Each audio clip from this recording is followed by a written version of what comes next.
Mr. President, which is a law. What is the problem?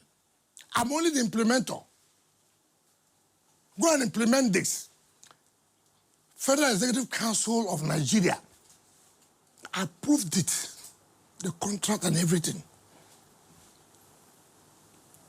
It is not my policy. How would you now want to kill me?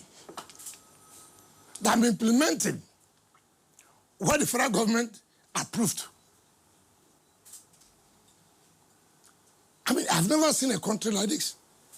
But let me also explain. Assuming do not concede, it was my policy. It was my idea. Assuming do not concede. What is wrong in that? I was a governor of Rivers State. For the first time, no governor in the state ever thought of that idea. To say, look, we must have what we call owner occupier. Let the judges have where they can say, today I'm retiring, I have a home. You cannot influence me. Home is very, very important. I did not only do that for judges, also for Rivers State judges and justices who are not serving in Rivers State, but also serving at the federal government level, be it in Supreme Court, be it in Court of Appeal, be it in Industrial Court, and Federal High Court.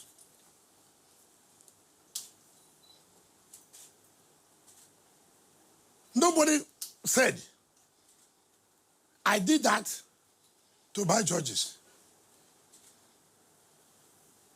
Just because I'm in Abuja, and you remember, it was President Tinubu when he was governor of Lagos State that introduced these owner-occupied houses in Lagos for Judiciary. He was one. It was a policy. Before I copied from what he did in Lagos to establish in Port Harcourt. But again, all those houses I built for judges, how do I own them now? How do I own the judges now? Had there not been a series of orders against us, against me? Now, let us also say,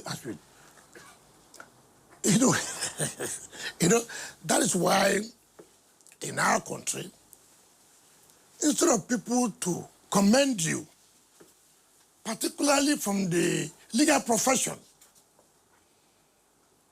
to commend you that, look, for the first time we are seeing a government who now talks about the independence of the judiciary. How would they attain their independence? You allow people who have no job, who are professors online. I never knew there are professors online. This is my first time that professors are appointed online, without university. And when they talk, now just listen and say that, oh, there's also a professor that spoke. Who is this professor? Which university? How was he appointed? How was he made a professor? So it's unfortunate. So I want to say clearly, the idea is not mine. It has nothing to do with me. I'm not the president of Nigeria. It's the Federal Executive Council, presided by Mr. President, deputed by Mr. Vice President, and approved. All right. And I have to implement what Mr. President policies are. Okay, we understand now. It's not a time to capture the judiciary, as people are saying. All right, my colleague here has a follow-up question. Well, Your Excellency, still in line with what you have been trying to reiterate here, a lot of civil society groups or activists have, made calls all over the media citing that the president should stop you and some other state governors from, projects like the one that you have done for the judges and even gifting cars to judges. This is in a bid to not gag judges or gag the judiciary. Do you think that perhaps this is stemming from the fact that they think you are being partial or biased because of your profession as you know, professionally, you're part of the judicial system.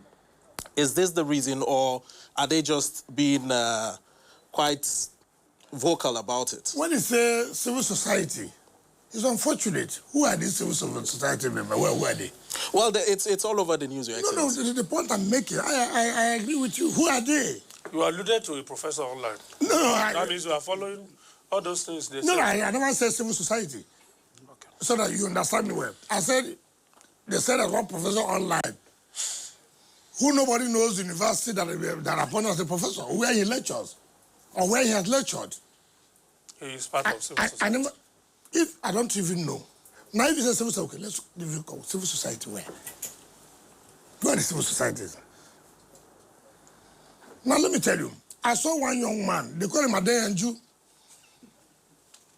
from Kogi State. He's also part of civil society. This was a young boy who came to me, that he went to deputy, he went to National Publicity Secretary of PDP. I said no. Yes, I said no. Yes, I said won't be, and it was not. Yes, I have no regret about it. Then suddenly became a civil society activist. That's what kind of country are we in? Then you see him to go to a place to say, Wike, you are grabbing La Uruga.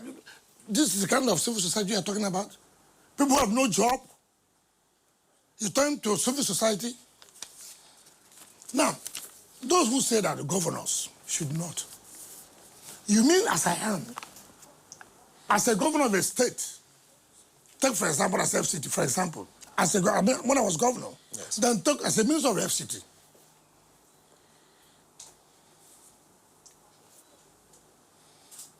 The courts are down. You go to the Federal High Court. The cases they preside, the Administration of Justice, for whose interest? Businessmen and residents of where? River State. It's not correct. It's not correct.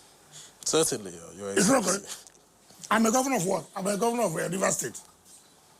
To make businesses to move on. To make residents to be happy. To have good governance. And they have no access to justice. Now, I should fold my arms and say, oh, until federal government comes to make sure that the Federal High Court as the River State is good enough for the judges to administer justice for the interest of the people of the state. As a governor of River State, that you know, by its own position in the South-South, is the hub of the South-South. There's no industrial court. And the industrial court was in Bayelsa. 80% of the cases in Bayelsa State industrial court from Rivers. And then I see my people moving to Bayelsa State for industrial matters. And I said, what? As a governor, I can't talk to the president of the industrial court. Listen, no. I'm ready to provide industrial court here. I don't want my people to be going to Bayelsa State. So that is the way to guide industrial court. Now listen, those who say so, MBA, both state at the national level, the court was locked. MBA was sitting in the premises of the River State High Court. When the government of River State then locked up the court, MBA had no access to their secretariat. As a governor, I said, no, we won't allow this. I built the secretariat of MBA. That is also to buy MBA. At the national level, as a lawyer, as a governor, MBA wrote to us, who are governors, who are lawyers then? How do you support us? Your own profession to grow. I beat my chest as a lawyer, who are then a governor. I was the only person who supported MBA. to have a befitting secretariat. That also means you want to buy MDA. As a governor, the body of benchers, those of us who are lawyers, who are governors, we're tired of this federal government budget of the MDA, of the body of benchers building. How do you support us? As members of legal profession, how do we make our profession to grow? I can speak to you with authority. River State government gave support. So now what does that mean? You want to also guide. I also tell you this. When Mrs. Justice Mary Odlin was the chairman of the body of benchers, she wrote me a letter as the Minister of FCT. We have a problem. The road to the body of benchers, the lights are not there. Can you help? As a lawyer, as a law bencher, still have an opportunity to help my profession to grow. And I said, look, go and do the road. Go and do this. That also means you want to... I think we have a federal perspective now. Okay, no, but you know, if I could just chip in, Honorable Minister, part of the narratives out there, as my colleagues have highlighted, it's not that there's anything wrong with judges owning houses. I mean, they deserve much more than that. But to find or see judges coming in front of everybody, maybe associating with litigants, it's not good optics. They say, in fact, this is usurpation of the role and responsibility of the NJC. That they don't have, it doesn't have to be politicians doing that for the judges specifically. Why can't the NJC handle it? Who approves money for the NJC? That's different. No, hold on. Let us start from somewhere. Why would the politicians approve the money for you? You see, we try to chase shadows. If I build, I can influence. But if I will appropriate money, I cannot influence. Who tells you that? Who appropriates money for NJC?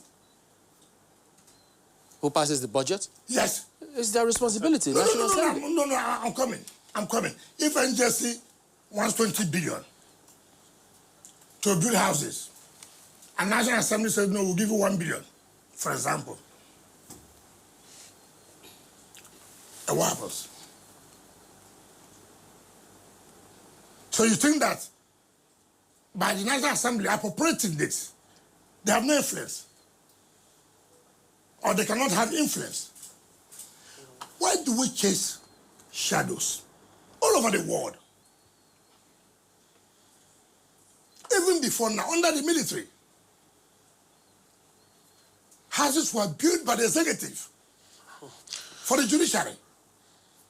But for different government policies, where these houses have been sold, and that has now made the judges to be now stay where you cannot even guarantee their security. Okay. Are you now saying today that because as governor of Rivers State, we built for judges, I'm no longer governor. Therefore, I have bought over all the judges. I mean, what kind of, I mean, as a country, I mean, you tell me, what kind of thinking, reasoning is that? In fact, you are even insulting the judiciary. First of all, if you say to the NJC or whatever, and the judges or whoever should be awarding contracts, as when there's a dispute, who does it go to? If the dispute of contract of the contract, Scott, who will preside? Who will assign the cases? I mean, why can't we, for once, believe that we should make our institutions to be strong? This is the first time in our administration of a group, as far as we are concerned in this country, apart from the military, a government has come up to say, listen, do you know that all the National Assembly buildings is under the FCT? We build it, the National Assembly. And it's a different arm of government. Yes, it's correct. All the presiding officers, their houses or whatever, under the FCT. So that means You control the Senate president. All right, sir. We have a better insight now. My colleague from New Central, is there a follow-up question on this issue or something? Related, but not exactly on this topic. Okay. Honorable Mr. Sir, when you were answering the second question, you touched on a topic which is very important to residents of the FCT when you talked about land grabbing and others. Why is it a matter of policy for this administration to pull down shanties within the capital, considering the fact that Nigerians live in those shanties? Okay, that's a new area, actually. I thought it was going to be...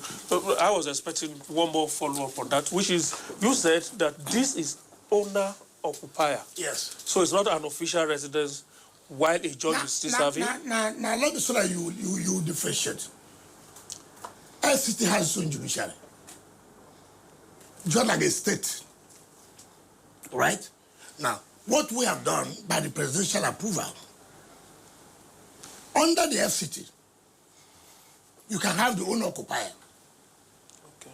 But we cannot, as FCT, for Federal High Court and Court of Appeal, because they're not under us. Okay. So the owner-occupier has to do with the judges of the FCT High Court. Yes. Okay. Which is like a state provided for their judges. Do you understand the point? Now, what we have done for the Federal High Court, look, because we have the just like what we did, like as a governor of a state, you have Federal High Court in River State, in Lagos. State government say, look, let us innovate their places. It is not conducive. It is support you are giving to the federal government as a governor. Okay. Now, as FCT, what do? We also have to give support.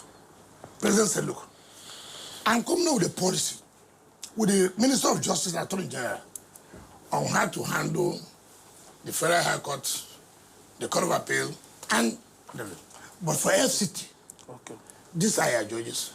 Okay. You have a right to have this owner-occupier. All right. And that's what we have done. We are not the owner-occupier for Federal High Court and the Court of Appeal. No.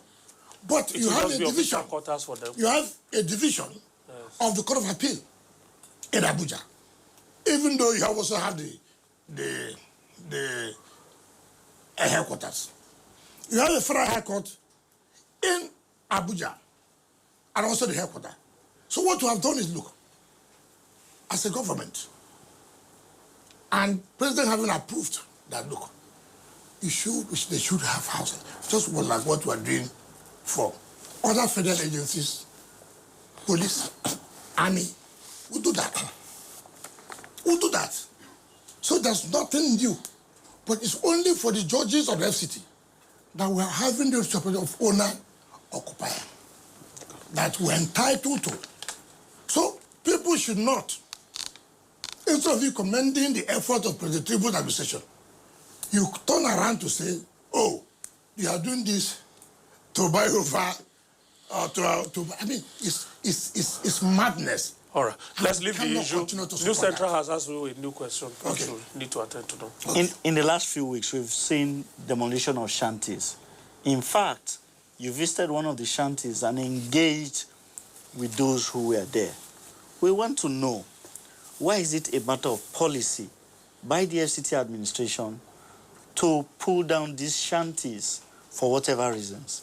Because residents want to know, and also you tried to engage with some of these residents. Abuja FCT residents want to know the outcome of that engagement. Okay, I like the word is shanties. Define what is called shanties. What is called shanties in the first place? What's called shanties? This is a city. And you want to compete with other countries, cities of other countries. Shanties makeshift. You don't even know those who are there. People commit crime, they go and hide under shanties. You can't tell who is living here, who is not living here. You don't even know who they are. Under the trees, under the cashew nut trees, all kinds of people. We have a rail line. this way. We have a rail line this way, at the center. Which is very easy for criminals to block the trains. And then you come and say, oh, train going to Kaduna has been blown off. Train going to, oh, government is doing nothing.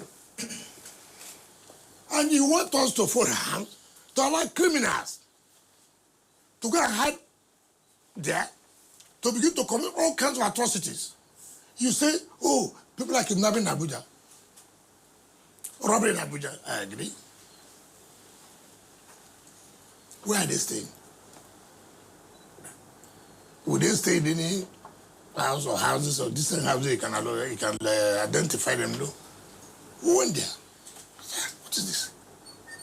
Go there and see yourself. There are no houses. Under trees. People are using anything to make our house. And this is what criminals like. Do you know why the metro line had never worked? Even after President Buhari commissioned it, you know why? Former President Buhari, all the lands were vandalized and, well, from these guys. They just cross, jump over the fence, the dwarf fence, vandalized. We said, no, we can't continue with this. And to tell you that the government is a government of giving human face, we don't need to discuss with them. No, we don't need to. Like you said, they're Nigerians. I didn't even know how you took the populations and the identity that they're Nigerians. But, you know, you have the government that says, look, human sympathy, even though they pose a lot of insecurity. When the president said, look, go there, talk to them. And I went there. I said, look, what you are doing here, is it fair? They agree it's not fair. So why are you here? Why are you doing this? And I agreed. I said, look, we're right. I mean, we were wrong. We're sorry. That's okay. We're human. What we'll do, I set up a committee, CP, Director SSL, Director Lands, this and that, meet with them. And they came up and said, we're sorry. We won't do it again. Okay, find us a place.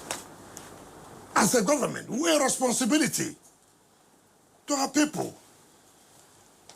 And they discussed us, okay, take her to a social place. Which government is prepared? But in doing that, we consider the issue of security. It's not about sentiment, it's not about emotion. No, I'm not interested in that. You see, government owes a duty to protect life and property. Any government that cannot protect life and property, you don't need to, you can't be there. So it's not about emotion, it's not about sentiment. Today, you hear they bomb social place. Tomorrow, you hear social area be bombed. You won't come out to say, what happened? It's the same thing that if we allow, now, in the next few months or days or weeks, nobody can tell, anything can happen to the metro line. And then you come and accuse tribute administration of being sensitive, not understanding, not even trying to appreciate lives of people. And then we're trying to take a step to stop anything that will occur. And you cannot say, oh, the shanties are not where people should live. No. Shanties are illegal people. TVC News has a follow-up to that. Honorable Minister, some people will also quarrel with maybe your style in engaging these people because you also went to a place in Lugbe and some other areas where some buildings were demolished because you say they don't have approval, and they insist that their papers are intact. People have quarreled with your style. They say that the Honorable Minister is not listening because there was even this viral video where you engaged with somebody and probably used it's I think tempers flared at that point, and people didn't like that as government with a human face, you should also be listening to the people. Why does the criminal need a human face? No, I'm talking about this, not those in shanties this time. No, let me tell you. Let me tell you.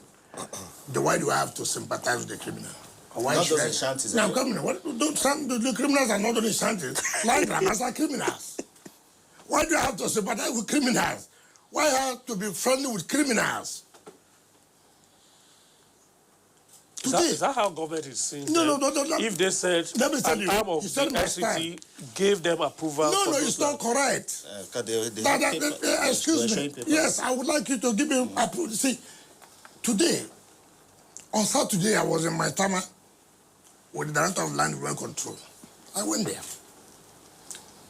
I don't sit in the office to be told this and this. I go. On Saturday, I was there. What is going on? All the green areas, all the taken away. I said, what's going on here? No trees, nothing. This is good. That's okay. Come. Invite everybody to my office today. Do it. I said, hey, I don't know who, but I hear you people have allocations here and this and that. Well, the lot of lands, if not control, if anybody has encroached to the green area without approval, too bad. Too bad. The building will go down. No, it will go down. Certainly, yes, it will go down. Yes. Without and compensation. Then without what? Compensation. Compensation for what? You encroach on land. I pay compensation. No. Suppose they have some papers, some kind of papers to show which emanated from the only person that can give you that approval is the minister. If you go and do business with so what's my business there? Sometimes people can do business with them. They give a land allocation paper. What's my business? It is only the minister that has the power to sign. Your Excellency, sometimes these documents shown are actually AMAC documents, and then you find situation. Just like I told you now. Before I came on board, there was a director of lands who went to sign on behalf of the minister and allocate land to somebody. Does he have power? But in that case, what happened? Anything you did illegal, what happened? What's my business? In you having an illegal business with people.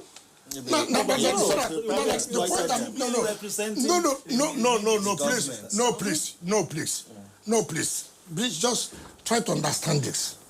Please, we're always in a hurry to get something. And being in a hurry, you'll be in trouble. Ignorance of the law is no excuse. Ignorance of the law is no excuse. Somebody goes to sign a CFO when you know there's only the minister that signs a CFO. And you're telling me he represented the minister. I mean, how can you tell me that? You know it is the minister of FCT that signs the. Ordinarily, the president is the governor. But that power has been given to the minister of FCT.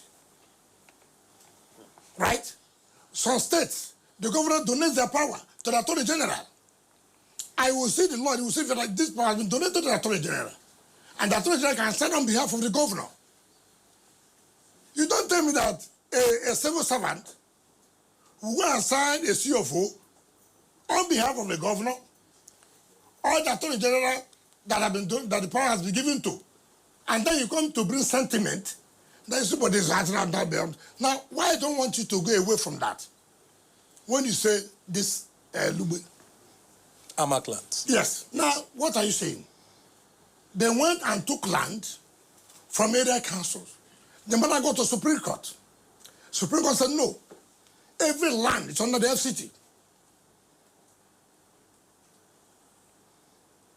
Does it mean now you now go? What I expect you to do is to say, okay, look, we have made this mistake. What do we do to regularize? Yeah, particularly when they're on a large scale, like you saw in Dubai. No. Don't cut me short. Just calm down so that you get the picture. Some people just move in. And you know, we have this tendency. He will stay 2 years now. It's not 4 years. As a minister, he will go. Another minister will come. We'll find our way. That is what you have in this country. I won't stand for that. You can't go to a place and just start developing. on a land that does not belong to you. You go and grab land, and then you go and, you know the worst thing? They go and institute action against the FCT. They have their way in the secretariat. They go to the legal secretariat. They have their people. They go to lands. They have their people. The FCT minister is sued, but the suit will not reach him. He will not be served. And then they go. The court will give judgment. They constitute everything. That means all this is in collusion with your staff, sir. Yeah. Not my staff. I mean, FCT. But you should be aware that that's what we're trying to, that's what we're doing now, and that's what is painful to people. Do you know, as I came, how many directors of land have changed? Yes. Some people saw it as their birthright. Yes. I said, no, you will leave. I removed them. Was it enough to just remove them? No. If their actions had led to some of the problems we are facing now, The point was was, it just enough to remove them? no, first of all, if you want to clean up a place, and you know that these people are part of the gang, you need to. So listen, you out. Do you know that I made approval for staff to be changed? Some people sat on it. Yes. Until I said, no, we can't continue with this. Everything turned to ethnicity. Everything turned to religion. I'm an Hausa Fulani. I'm a Yoruba. I'm an Igbo. I'm none of this. Everything turned to. So, when people know you are doing the right thing, and you don't want this thing to continue, what did they do? They fought back to say, see, because I'm from social place, because this is my religion. Rubbish. No, not where. Well, I don't think that people are trying to. I mean, Michael, I don't think they're trying to justify anybody doing anything wrong. But from what we hear today, is there anywhere on the FCT, anywhere whatsoever, where anybody can go and see these are the processes? If you want to get anything, these are the steps. So that nobody, either within FCT or somewhere, can mislead anyone or take advantage. No, those who are not patient are those who want to collude with them. Those who are too much in a hurry, who do not want to follow due process. Due process takes a time, takes a long time. Where are the steps? No, let me tell you now. First of all, you apply for land. Do you know I sit here? Some people tell me, like, look, that this place, the land is free. I said, how did you know? They have agents, even in the system. I'm minister. Somebody comes here, says, sir, here is free. How did you know this? We have to go back. I called the doctor, I come. How did somebody know that here is free? I was okay. I will not allocate. It will not work. Look, I sat here. They bring things for you to approve that the former minister did this and I said, no, I will not approve it. Why did he not approve it that time? Why should I approve it now? I said, no, don't be in a hurry. Don't be in a hurry. I will take my time. You know, it's a system that is very difficult. But with support, you go to that place. It is not easy. See, when there are people in the system who have had it the way they have, and then you have now come to put changes, it's not going to be easy. It's like you're fighting corruption. Corruption will fight back. Yes, that's what's going on. Corruption will fight back. Follow. Yes. Well, Your Excellency, the deed has been done. The demolitions have happened. And I believe one thing that is on the minds of everybody right now is what is the next line of action for your administration for these shanties that are now empty lands? I will not allow shanties. Forget about what the empty lands, that no land will be empty.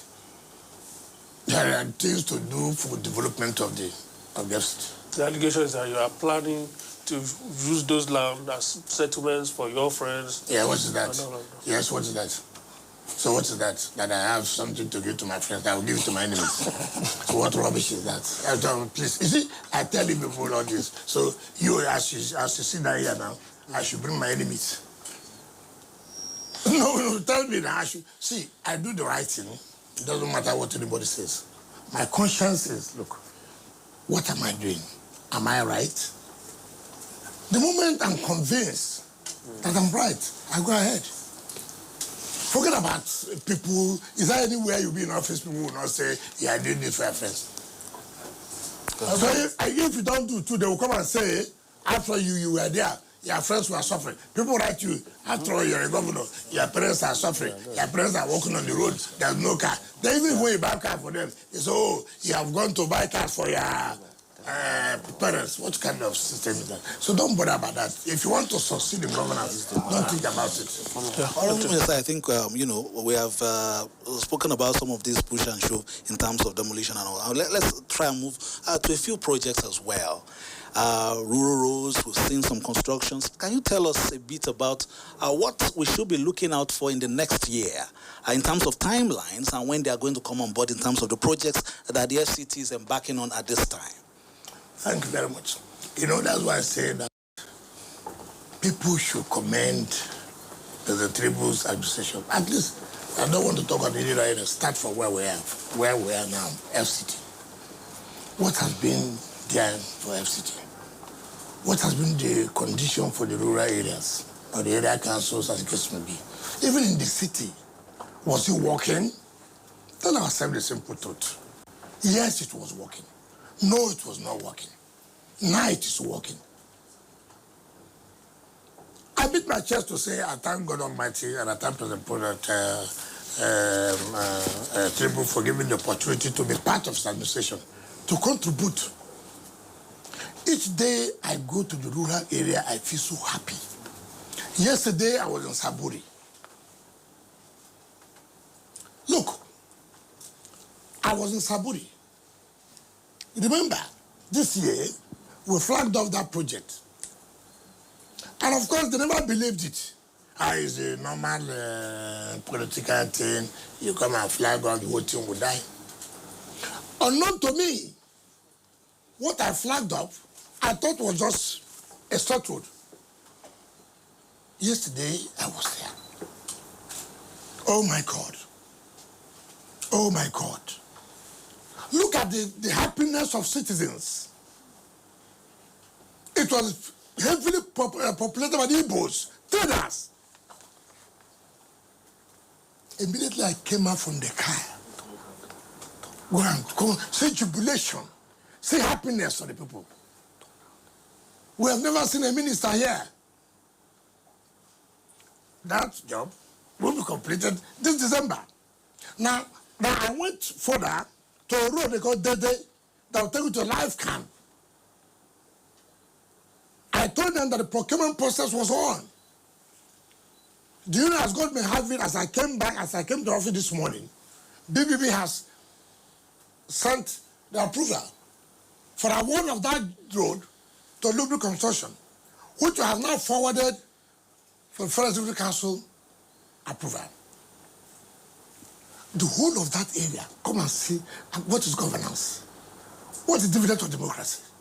People are happy. Now, I went to Buhari,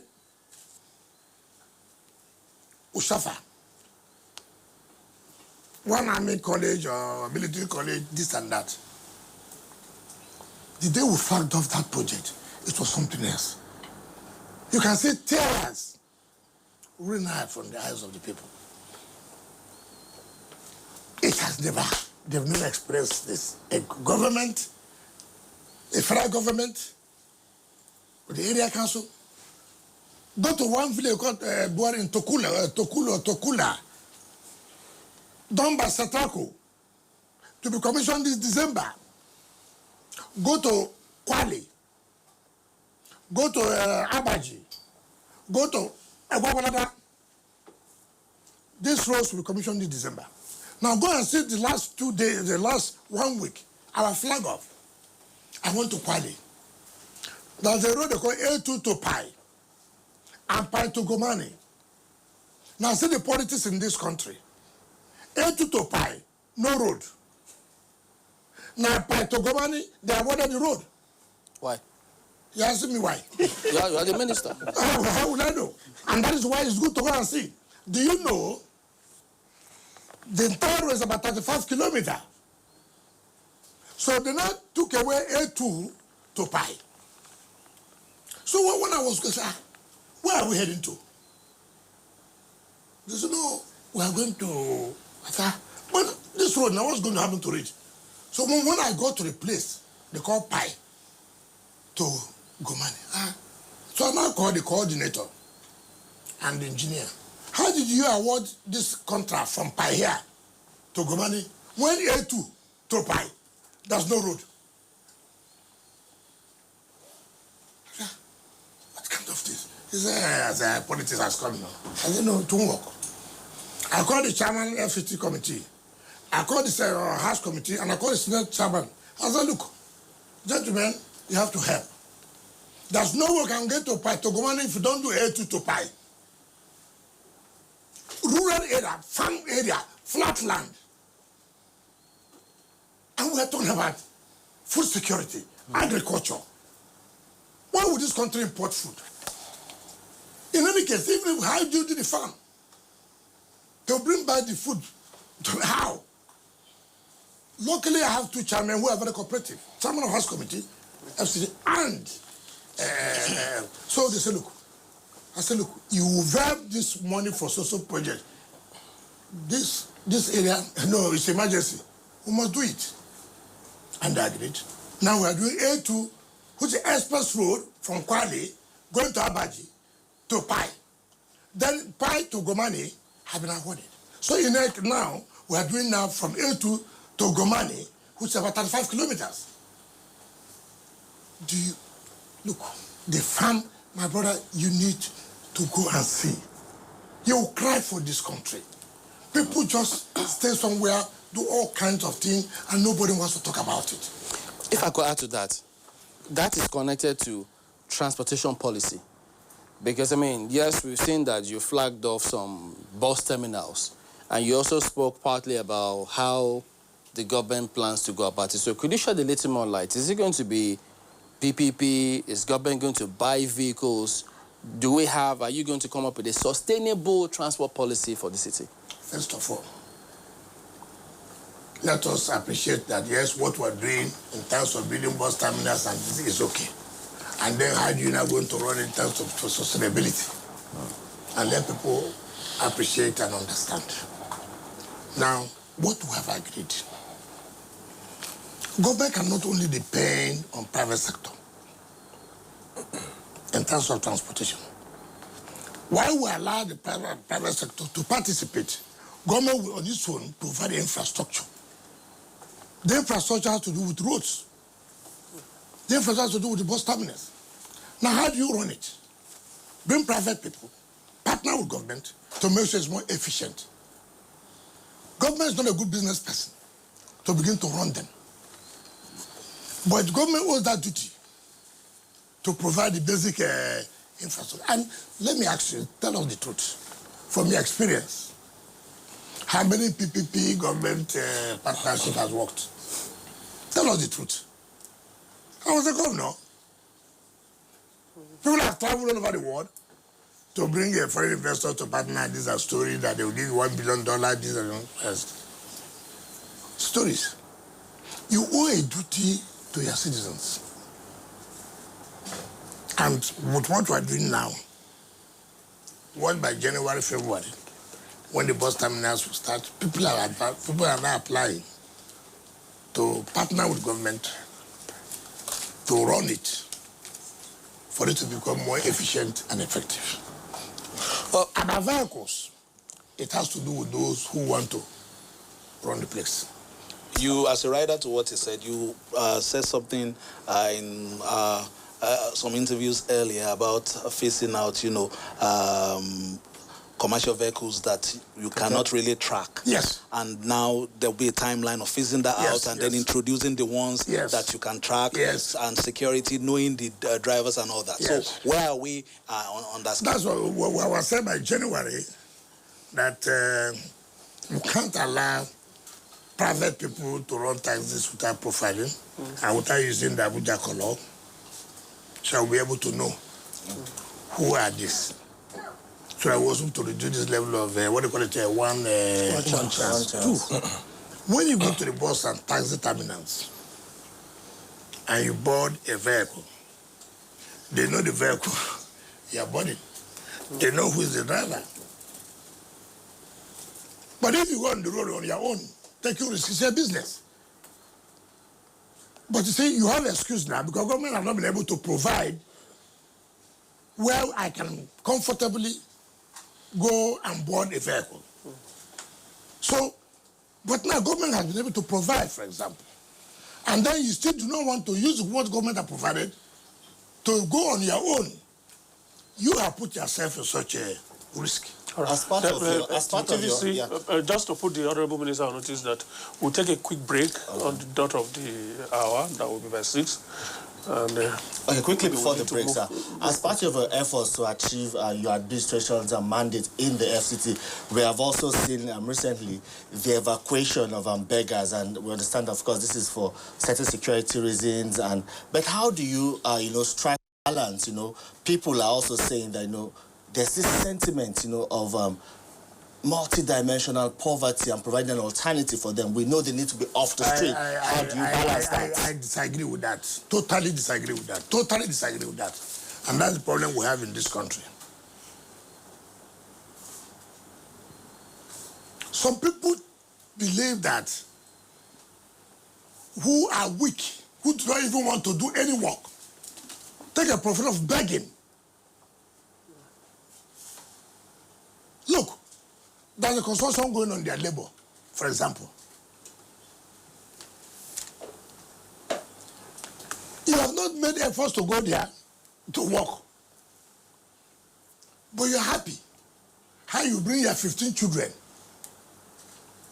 about 6, 7 years, for example, to begin to beg and this and that. There's nowhere in this world where you can say employment has been provided for everybody. I don't agree with that. This is your idea that poverty. Tell me one country that has been able to solve the problem of poverty. Yes, there are degrees. We agree. But that shouldn't be where we're having security problems, security threats. You tell me, because of poverty, as you always claim. I don't know when has there not been poverty in this country. The current prevailing situation. What is the current prevailing situation? Well, the point I'm trying to make is that we should not every time begin to use this as an excuse, where people have come to use poverty as a security threat. Do you know that you see somebody sitting on the side of your house, pretending to be a beggar, but is an informant? Do you know that? Giving that information when you have come in, where you are going at. And then you want a serious government to phone it down to say, because of poverty. Every time people say this, it's not fair. It's not fair.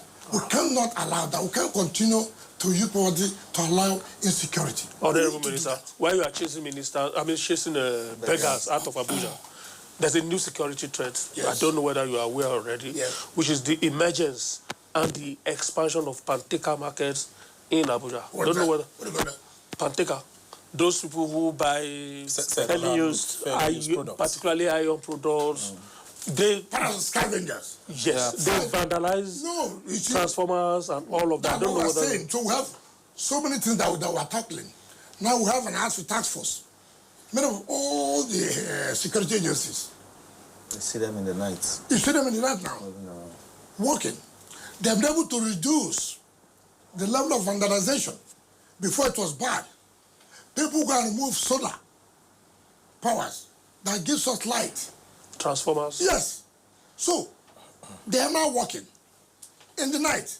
In fact, in the next 1 week, I'm providing about 50 vehicles to security agencies to say that, listen, we can't continue with this.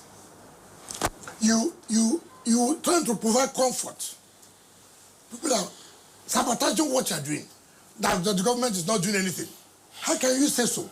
Therefore, it's okay, no problem. All these scavengers, we have reduced them to a level. And I thank God with the health of security agencies we are working assiduously, day and night. And we're giving them every necessary logistics to make sure that we reduce the level of vandalization. And I didn't know you even noticed it. This is what we're talking about. You need to see, no serious government can succeed without being strong, without being hard. You cannot. Forget about this so-called, you call them society civil, or civil society, yes, who will never say anything good. Go make sure you are doing the right thing. There are people who just believe that a government must be brought down. No matter how the government is doing, it must be brought down. And we will not give opportunity to that. So we're here to fight insecurity, to give the residents of Abuja the comfort to live in Abuja, to give the businessmen in Abuja and women the comfort to carry out their businesses. That's what is important to us. Abuja is a city. We cannot allow it to the point that where you have diplomats, what would they tell you? What would they tell their citizens to come to Abuja? If you don't make Abuja safe, then forget Nigeria. All right, so Honorable Minister, it's top of the hour. We need to go on a quick break, say about 2 minutes. We'll be right back for more questions. And of course, guys, you will also have the opportunities to ask political questions.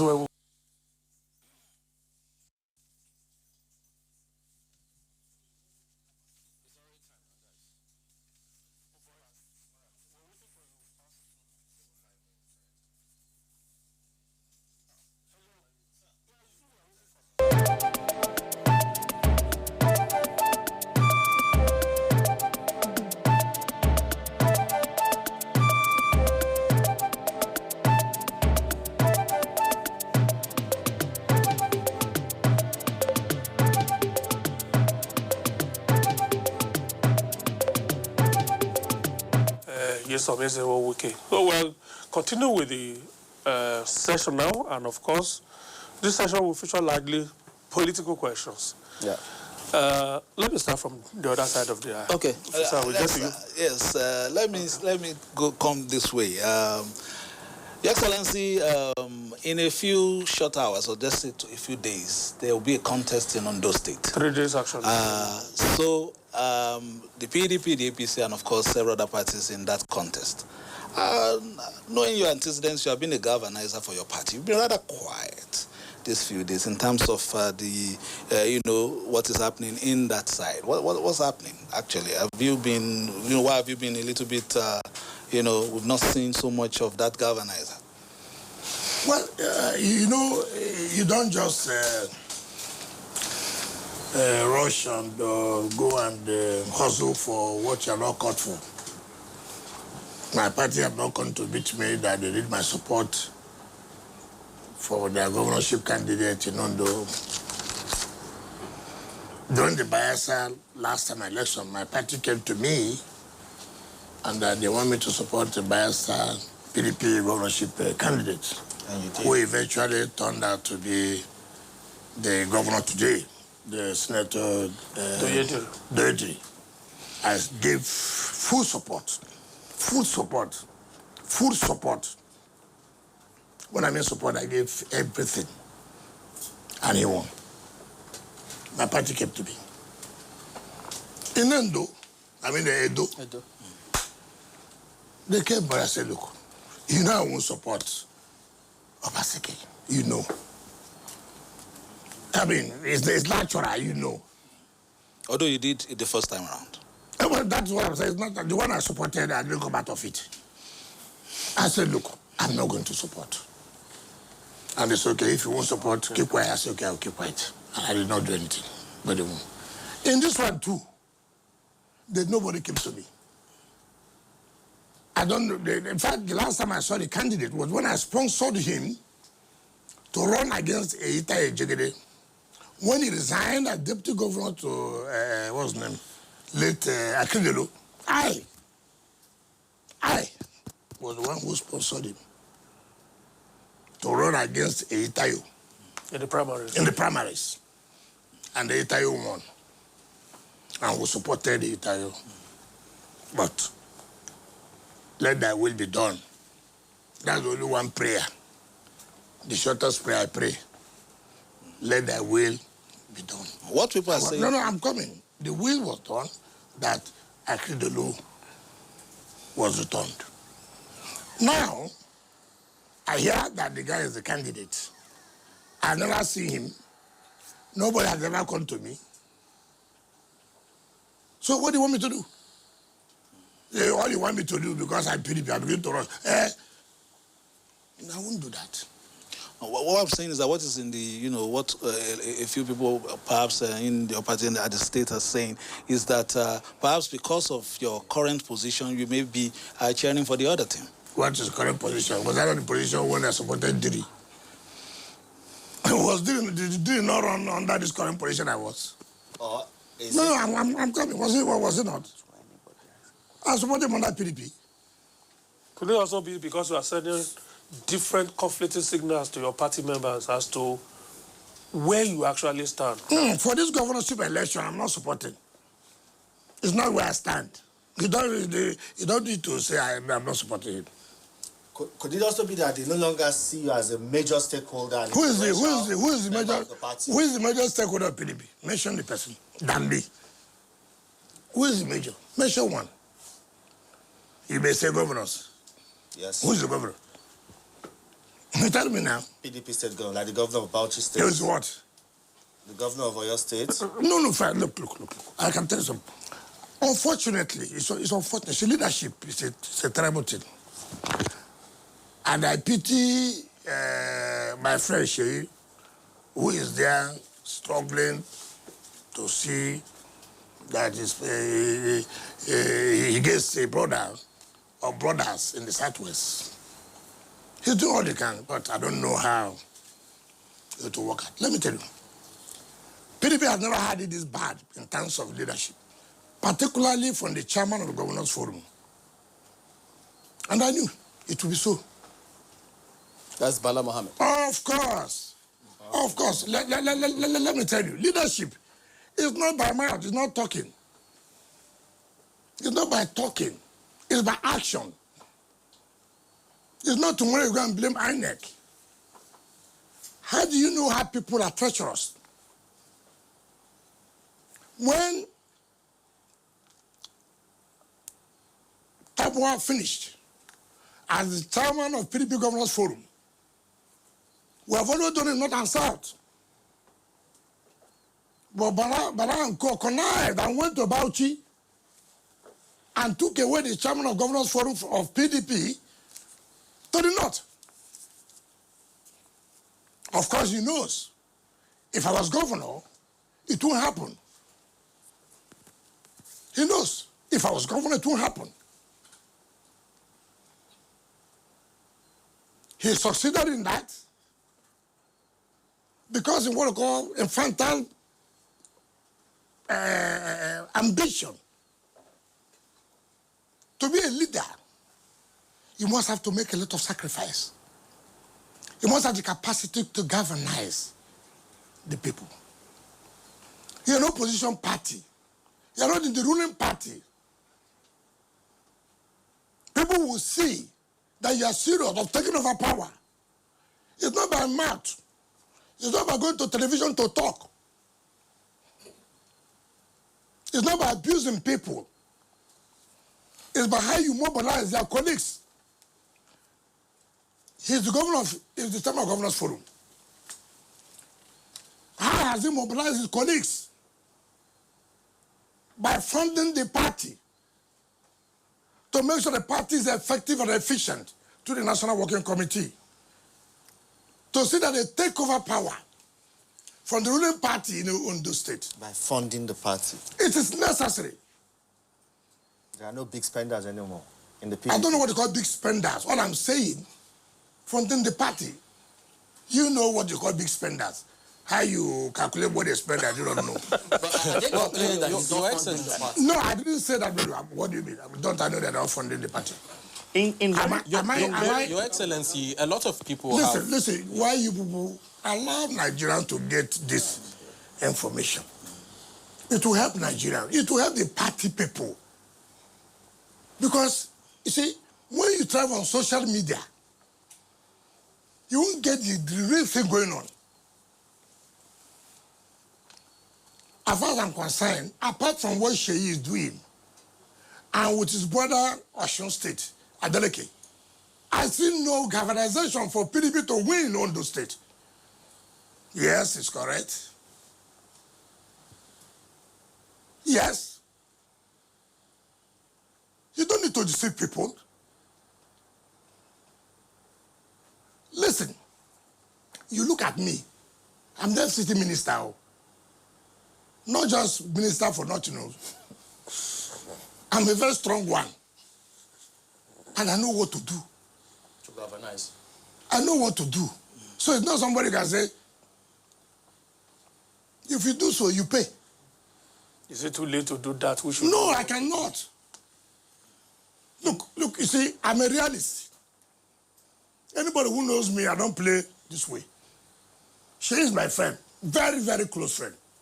There's no way she will come to Abuja. He will not come to my house. I won't go to his place. We are very close. And he knows my position. And he knows it. Nothing can affect our relationship. No, I don't do that. Fintri is my friend. He did know. I said, look, as far as Bala thinks that he owns PDP, thinks that he can use PDP to do to his own selfish interest, it won't work. What is the problem?